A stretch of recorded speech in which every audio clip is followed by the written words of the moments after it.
This is Marilyn from Marilyn Chakota Coaching, and today I want to talk to you about saddles. Saddles on our bikes are really personal. Everybody's a little bit different, but it's really an important thing to talk about. The most common thing that you know about is obviously saddle sores or pressure points that make riding really uncomfortable.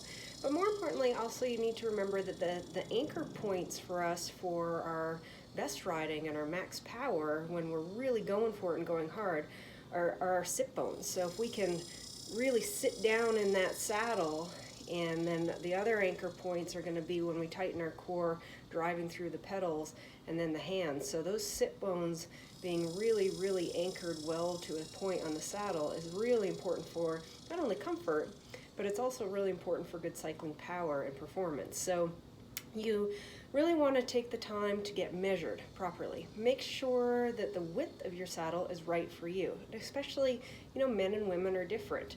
They have now in all kinds of bike shops where you can even sit down on one of those little measurement things, and it'll take your exact measurement, and then there's the different width saddle. So take the time to make sure that when you get your bike, the standard saddle that comes in your bike, it may be the right width for you. It may not be. It may be a little bit too narrow or a little bit too wide.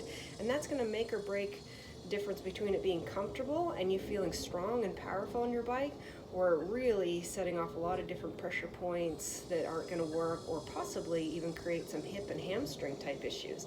I've definitely seen a lot of high hamstring issues happen when the saddle, those anchor points on the sit bones aren't measured correctly, and you get a rider on the wrong saddle for them. You can also see, a lot of the saddles now, they have maybe you can see from here, they have the cutout. That's really common. Most people know that already, the cutout in the saddles. But most importantly, making sure, that the width of the saddle is correct for you, if you need the cutout or not.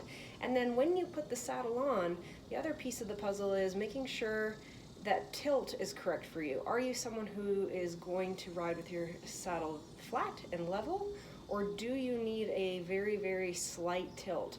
When you measure that, you can do it yourself. Make sure that your bike is on level ground. So take an actual level, make sure the ground is level first, and then put it on your saddle and figure out, do I need a slight tilt or is it absolutely level?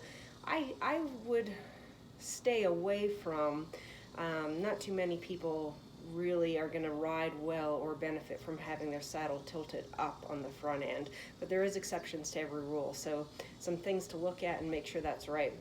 If you do happen to get some saddle sores, some really good tips are try riding in bib shorts, especially the ladies who tend to like the shorts for quick bathroom access. If you're struggling with saddle sores, consider some bib shorts. Even though it takes a little longer to go to the bathroom, they really make a big difference for saddle sores. If you do end up getting them, get home, get some iodine soap, scrub yourself really well. And then the best solution I've ever seen for saddle sores actually is if you go to the store and get zinc oxide diaper rash cream. So go to the baby section. For you moms out there, you're familiar with it. Put that on overnight, and that's going to help clear things up for you. So choosing the right saddle for you, if you're not sure, talk with a good bike fitter. But these are hopefully some helpful tips to have you sitting not only comfortable in your saddle, but strong and powerful in those anchor points. Cheers.